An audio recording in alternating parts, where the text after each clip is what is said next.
Bonjour, j'espère que vous allez bien. Aujourd'hui c'est la rentrée pour de nombreuses personnes, les enfants, les professeurs, les parents. Ça peut être la rentrée pour les enfants non scolarisés aussi, ils suivent peut-être le rythme ou pas. Et ce matin c'est une énergie particulière pour moi puisque je viens de passer 9 mois assez intenses dans le sens où la vie m'a proposé de lâcher prise. Comme si j'avais plus le choix, tout mon corps m'a dit c'est fini pour toi, plein de choses. Peut-être que vous avez vécu ça dans vos ressentis, parce qu'il y avait une énergie quand même assez commune, on va dire, par rapport aux planètes, aux lunes, enfin voilà, où on était dans la mort des choses du passé. Vraiment la vraie mort, on va vers un monde, on va dire, je dis monde parce que nouveau, en tout cas des vibrations nouvelles, des façons de faire nouvelles, des consciences nouvelles, on en a besoin, on le voit dans notre société, que l'ancien ne fonctionne plus. Et moi, c'était aussi pour moi un chemin. Voilà, comme chacun d'entre nous, on est tous des êtres sur cette terre qui venons faire une expérience et qui venons contribuer à l'évolution de cette terre, et tout en faisant notre propre expérience individuelle. Donc nous sommes à la fois individuels et collectifs. Il ne faut pas l'oublier, ne séparons pas les choses, nous sommes une globalité. Et en fait, ce matin, pour moi, c'est la première fois. Je le sais depuis toujours, je le répète, vous avez peut-être entendu dans les vidéos, j'ai cheminé, mais je suis un être humain comme vous, bien sûr, qui a ses conditionnements, qui a sa propre incarnation, sa propre expérience de vie. Elle est très forte dans l'individualisation, mon expérience de vie, puisque là, vous voyez ce que je l'offre aux gens, c'est ce chemin d'individualisation. Mais c'est la première fois que je regarde autour de moi ce matin. J'ai croisé des parents d'avant, je ne rentrerai pas dans tous les détails parce que ma vie elle est multiple, j'ai fait des choix souvent différents des autres, assez atypiques. Depuis que je suis jeune, je me dis que c'est pas ma vie quand je vois la vie des autres déjà. Mais on s'y réfère toujours, donc j'ai appris à me détacher, à trouver mon propre chemin à moi, à trouver mes propres repères, à écouter mes propres besoins, être créative, parce que c'est pas reproduire ce que les autres font spécialement. Et ce matin, c'était vraiment par contre la première fois que tout me paraissait pas être ma vie. C'est pas ma vie quand je vois celle des autres. Elles sont parfaites, la vie des autres, mais c'est pas ma vie. J'ai vraiment eu cette sensation en me disant, peu importe ce qu'on voit chez les autres, ce qui montre, ce n'est pas ma vie. Et c'est bizarre et joyeux à la fois de ressentir que pour une fois, c'est pas dans la tête, hein, c'est pas dire ah bah je vois cette personne, je me compare, ou je suis inspirée, ou je suis envieuse, non, c'est juste sentir. Et ça, sentir, je peux vous dire, c'est le premier apprentissage, c'est ce qui ouvre toutes les portes dans votre cerveau. Parce que se dire je ne veux pas, c'est une pensée. Mais sentir je ne suis pas, je ne veux pas, ou je ne suis pas, ou même ne rien sentir et être détaché, mais là j'ai dû conscientiser, c'était la première fois. C'est tellement bon, voir que je regarde les autres, qu'une petite partie de moi se dit « Ah, regarde les autres ». Non, ce n'est pas ma vie. C'est la vie des autres. Et elle est très bien la vie des autres. Mais moi, ma vie, elle n'est pas comme ça. Je la sens pas comme ça, je veux pas la vibrer. Et surtout, je veux pas m'arrêter à ce que je vois. Ça ne m'intéresse pas. Ça ne m'intéresse pas du tout.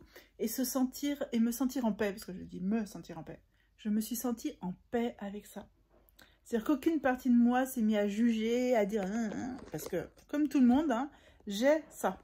Mon cerveau, lui, il s'est conditionné. Hein. On est tous conditionnés, on nous a créé un programme dans l'enfance, dans la société. Et s'individualiser, c'est sortir de ce programme par les chemins qui nous conviennent.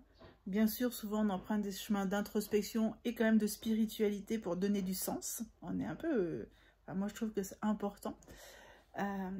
Après, chacun y trouve sa forme, mais on retrouve toujours pour tout le monde la même chose.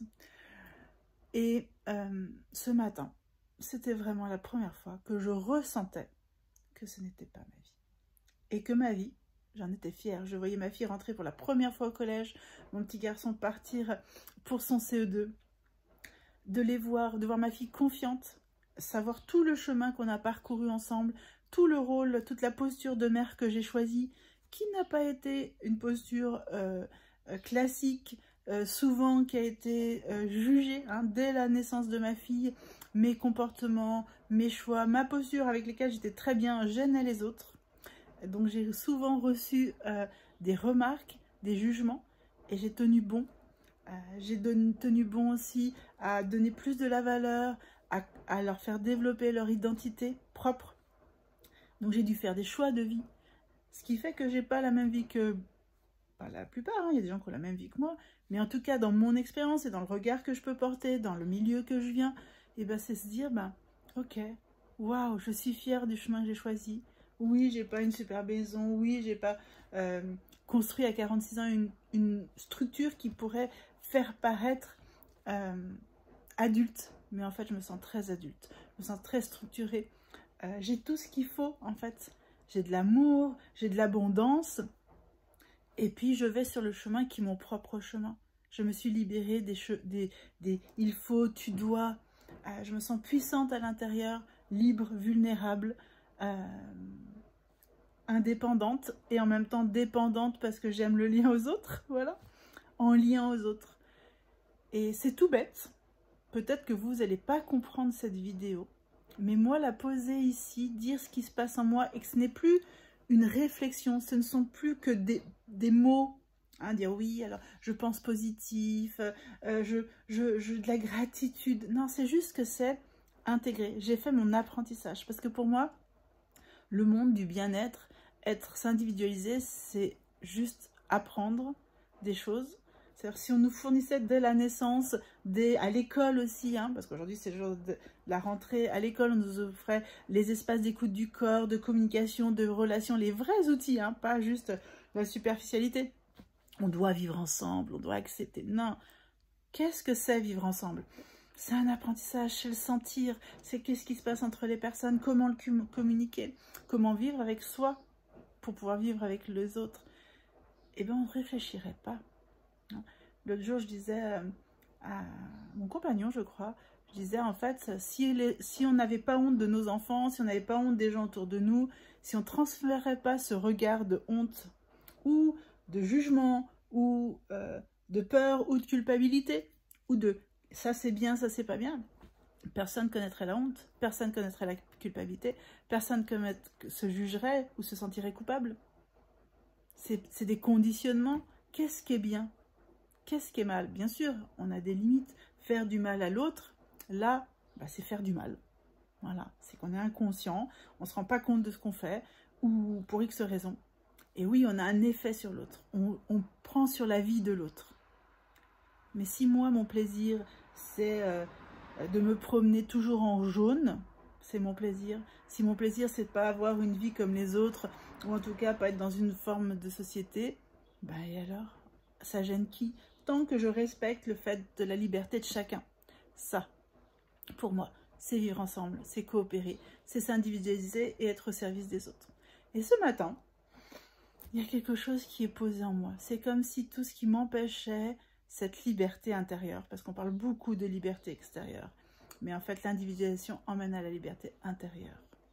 Et quand on est libre à l'intérieur, on n'a plus besoin de contraindre les autres, on n'a plus besoin d'attendre que les autres se comportent comme nous on espérait, on n'est pas gêné par les comportements différents des autres. On a de l'amour pour soi, on peut aller plus loin spirituellement, ça s'appelle être dans l'amour. C'est vivre l'amour à l'intérieur et offrir l'amour à l'extérieur, et on en reçoit. Et ce matin, je me sens dans cette grande énergie.